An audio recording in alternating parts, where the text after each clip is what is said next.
Dictation अभी 5 second बाद शुरू होगी।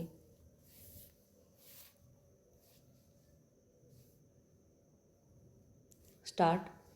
अध्यक्ष महोदय, प्रारंभ में केंद्रीय मंत्रिमंडल में कुछ भी मतभेद रहा हो, परंतु यह खुशी की बात है कि उसने शिक्षा के मामले में एक राष्ट्रीय नीति स्वीकार कर ली है।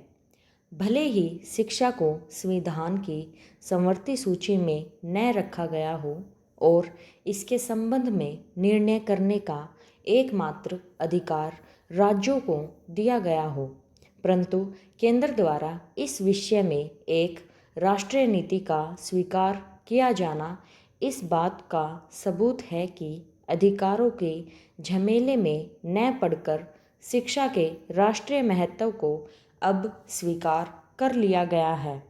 वैसे इसमें कोई शक भी नहीं कि राष्ट्र के समुचित विकास एवं निर्माण में शिक्षा का जो स्थान है, उसकी दृष्टि से उस विषय में एक राष्ट्रीय नीति अपना कर देर से अनुभव किए जा रहे एक अभाव की पूर्ति की गई है।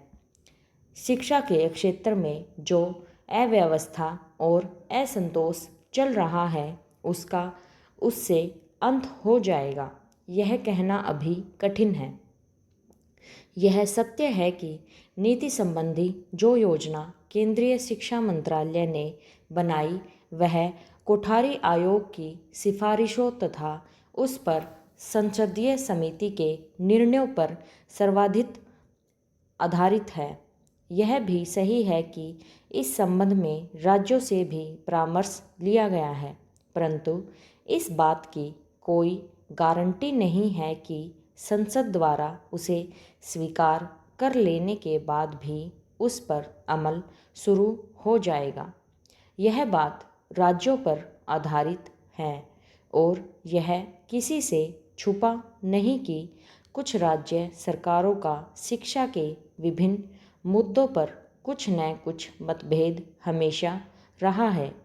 ऐसी सूरत में शिक्षा विषयक मुद्दों की घोषणा के बाद भी उस पर अमल की गारंटी तभी संभव हो सकती है जब शिक्षा केवल राज्यों का विषय न होकर केंद्र का भी विषय होता तथा केंद्र का उस पर पूरा नियंत्रण होता।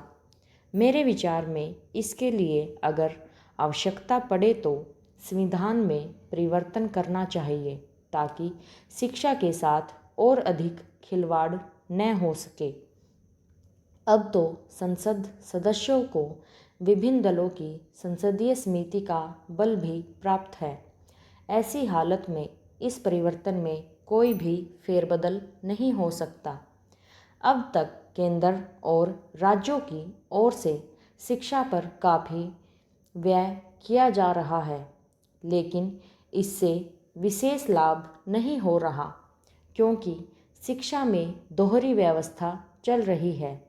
कई कार्यक्रम जो केंद्र में हैं वे राज्यों में नहीं, और जो राज्यों में हैं उन्हें केंद्र स्वीकार करने से हिचकिचाता है।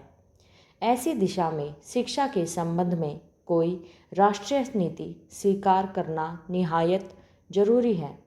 यह केवल केंद्र ही कर सकता है। मेरा निवेदन यह है कि इसे जल्दी से जल्दी किया जाए। इसके लिए केंद्र सरकार को यह देखना होगा कि कुल मिलाकर देश की आर्थिक स्थिति कैसी है, उसे ध्यान में रखकर शिक्षा के मद पर कितने प्रतिशत खर्च करना संभव हो सकेगा और फिर उससे शिक्षा क्षेत्र में क्या उन्नति संभव है। अगर हो सके तो इसके लिए एक निश्चित न्यूनतम अवधि निर्धारित कर दी जाए।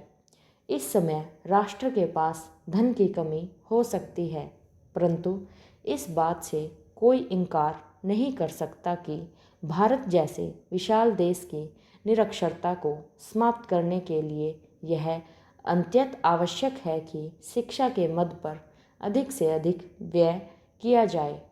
क्रांति के बाद रूस में इस मद पर बहुत व्यय किया गया था और आज भी वह राष्ट्रीय आय का एक उल्लेखनीय भाग इसमें लगा रहा है।